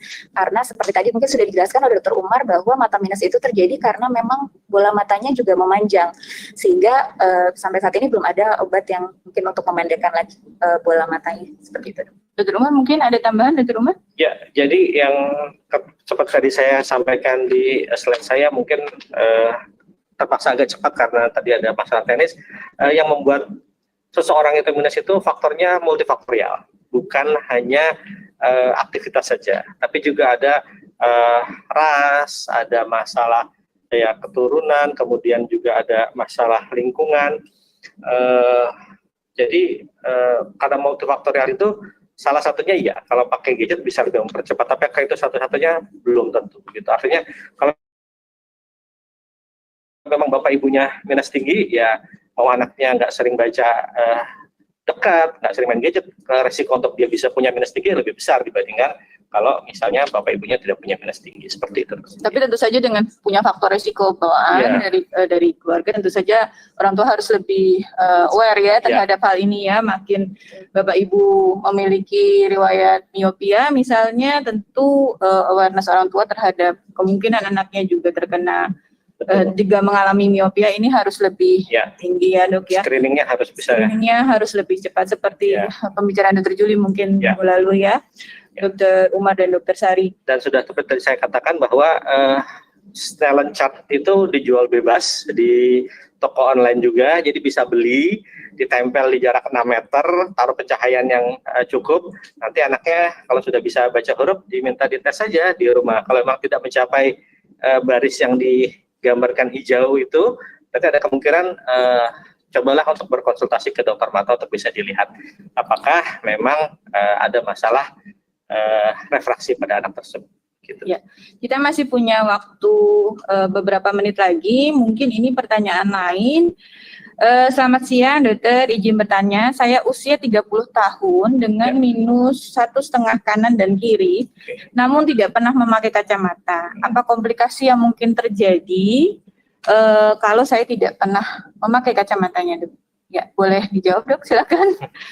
Ya, prinsipnya begini, kacamata itu adalah alat bantu untuk kita bisa melihat dengan jelas pada jarak tertentu dengan kondisi rileks, gitu. Artinya dengan kalau misalnya kita memang tidak membutuhkan untuk bisa melihat jauh, aktivitas yang kita lakukan sehari-hari hanya dekat saja, mungkin memang pada orang tersebut tidak butuh kacamata, gitu. Tapi kalau memang dia harus melihat objek tertentu yang cukup jauh dan detailnya harus jelas, nah itu mungkin pada saat itulah dia akan merasa membutuhkan kacamata. Karena kalau tidak memakai kacamata, maka kompensasi yang harus dilakukan adalah orang tersebut harus memicingkan mata, kemudian memiring-miringkan mata, mencari posisi yang membuat dia bisa melihat objek tersebut dengan paling jelas. Dan itu nanti karena menggunakan otot ekstra, tidak rileks, maka keluhan-keluhan mirip seperti yang Dr. Sari katakan pada computer vision syndrome, eye strain, muscle strain, itu akan muncul pusing seperti itu. Ya, jadi mungkin komplikasi yang lain yang akan timbul ya, dok ya. Nah, ini mungkin bergantung tadi berhubungan juga dengan pembicaraan Dr. Umar mengenai memicingkan mata dan lain-lain. Ini ada pertanyaan penggunaan atropin dosis rendah pada anak umur berapa, mulai dari minus berapa, dan apakah mungkin ini untuk terapi jangka panjang? Ya, untuk minus berapa, dari usia berapa, itu memang sudah bisa kita lakukan dari usia prasekolah, gitu, bisa dilakukan pemeriksaan oleh dokter mata. Apakah ini bisa untuk jangka panjang? Saya belum bisa bilang, karena sampai saat ini penelitiannya baru lamanya pakai atropin itu antara 2-3 tahun yang paling panjang. Jadi apakah ini bisa dipakai lebih panjang dari itu, saya belum bisa bilang. Begitu. Tapi itu memang merupakan salah satu yang efektif pada saat ini untuk bisa memperlambat penambahan miopia. Seperti itu yang bisa saya berikan. Dr. Sari ada tambahan, dok? Hal ini betul, dok. Jadi memang untuk tropin, maka ada beberapa panduan dari beberapa jurnal itu menyatakan bahwa kalau tropin ini bisa diberikan lebih kecil, misalnya pada anak umur 5 tahun apabila memang dia sudah mempunyai resiko. Misalkan terdiagnosa menjadi miopia, terus miopianya juga sudah meningkat, jadi misalkan progresnya lebih dari 0,5 per tahun, terus kemudian punya resiko genetik dari kedua orang tuanya. Jadi ada beberapa yang memang lebih lebih progresif gitu untuk memberikan obat tropin, itu, dok. Ya, satu pertanyaan lagi ya, dok. Ini untuk apakah lensa miopia kontrol atau progressive addition itu untuk anak bisa mencegah progresivitas atau bertambahnya minus? Dokter Sari atau saya? Silakan Dr. Umar, Dr. Sari ini karena ada kekhususannya keduanya ahli dalam bidang ini, silakan, dok. Ya, kalau sampai saat ini yang secara kita lihat penelitian meta-analisis yang tadi saya sebutkan, yang efektivitasnya sudah secara klinis terbukti menghambat penambahan miopia hanya 3 itu tadi. Ortho-K, atropin, dan outdoor activities. Jadi selain itu hasilnya belum konsisten. Jadi kita belum bisa bilang bahwa itu betul-betul dalam jangka waktu 2 tahun bisa memperlambat penambahan miopia selain ketiga modalitas tersebut. Ya, Dr. Sari mungkin ada tambahan, Dr. Sari? Betul, Dok. Jadi saya setuju dengan Dr. Umar bahwa memang lensa bifokal ini tidak bisa berdiri sendiri. Jadi memang harus, karena karena miopia ini juga disebabkan oleh multifaktorial, jadi memang aspek-aspek yang lainnya juga harus dikendalikan. Ya, sebenarnya masih ada beberapa pertanyaan, namun waktu kita sudah sampai pada akhir dan ada beberapa pertanyaan mungkin yang tidak berhubungan dengan topik kita pada hari ini. Mungkin nanti Dr. Umar bisa melihat pada GoToWebinarnya untuk dijawab secara tertulis. Namun bolehkah saya minta masukan terakhir dari Dr. Umar dan Dr. Sari mengenai topik-topik masing-masing, apa yang kemudian bisa dilakukan untuk anak, mungkin dilakukan di rumah, kemudian gimana caranya supaya kita tidak menderita computer vision syndrome, pesan-pesan sebelum kita menutup webinar kali ini. Silakan Dr. Umar. Terima kasih Dr. Cynthia. Dari 3 hal yang bisa memperlambat penambahan miopia, cara yang paling murah dan paling mudah dilakukan adalah aktivitas keluar rumah. Itu semua anak bisa melakukan, semua orang tua bisa mengajak anaknya melakukan, gitu, dan itu free of charge. Gitu. Jadi saya sih menganjurkan untuk meskipun sekarang dalam masa pandemi seperti ini, anak-anak tetap diajak berjalan-jalan keluar rumah dengan menggunakan masker, dengan mungkin pakai face shield atau apa. Nggak harus olahraga yang seperti apa, cukup jalan kaki saja, asal waktunya cukup, gitu. Itu membuat ada kebersamaan antara keluarga dan juga meningkatkan aktivitas yang tidak perlu biaya mahal. Outdoor aktivitasnya maksudnya olahraga ya, Dok? Atau ya, jalan-jalan saja cukup ya? Cukup, nggak harus olahraga yang bagaimana. Kalau memang mau tadi seperti di slide saya main layangan bersama anaknya juga boleh, gitu. Iya, iya. Jadi yang penting menjauhkan anak-anak dari gadgetnya ya. Betul. Mau nggak mau karena sekarang tetap mesti pakai gadget untuk sekolah, jadi aktivitas luar ruangannya harus lebih bisa banyak mengimbangi. ya. Ya. Bisa mengimbangi. Terima kasih Dr. Umar. Silakan Dr. Sari mungkin masukannya untuk terutama mengenai screen time dan bagaimana kita mengatur jarak antar gadget yang dipakai anak untuk sekolah dengan si anaknya sendiri gitu. Jadi memang seperti yang tadi saya sudah jelaskan bahwa pengaturan screen time ini memang penting ya, tapi memang karena saat ini juga memang sepertinya harus seperti terpaksa untuk bersekolah dengan menggunakan gadget, maka yang tadi kita perlu keseimbangan. Jadi screen time tetap dilakukan, kemudian istirahat, waktu break time tetap dilakukan, kemudian aktivitas di luar ruangan juga sangat penting gitu. Jadi kemudian pengaturan-pengaturan yang mungkin kelihatannya simpel seperti pengaturan komputer, pengaturan cahaya, pengaturan suhu ruangan ataupun posisi tempat duduk itu sedikit banyak memang akan berkontribusi terhadap keluhan-keluhan di jangka panjangnya gitu. Jadi ya memang itu perlu diperhatikan juga sih, Dok. Ya, terima kasih Dr. Umar dan Dr. Sari. Terima kasih para peserta sudah menyaksikan sampai akhir. Moga-moga topik yang kita bicarakan hari ini berguna, memberikan banyak manfaat, terutama dalam keadaan saat ini, saat kita harus sering bekerja menggunakan gadget kita, komputer, laptop, kemudian HP, bagaimana kita bisa tetap menjaga mata anak dan mata orang tua juga tentu saja.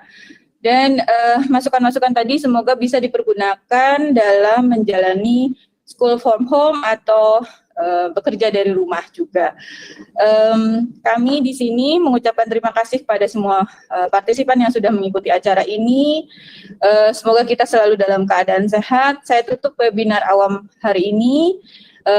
Moga-moga minggu depan kita bisa sama-sama bergabung lagi dalam webinar awam selanjutnya dengan topik lain yang berbeda. Assalamualaikum warahmatullahi wabarakatuh. Kami tutup acara webinar hari ini. Terima kasih. Terima kasih.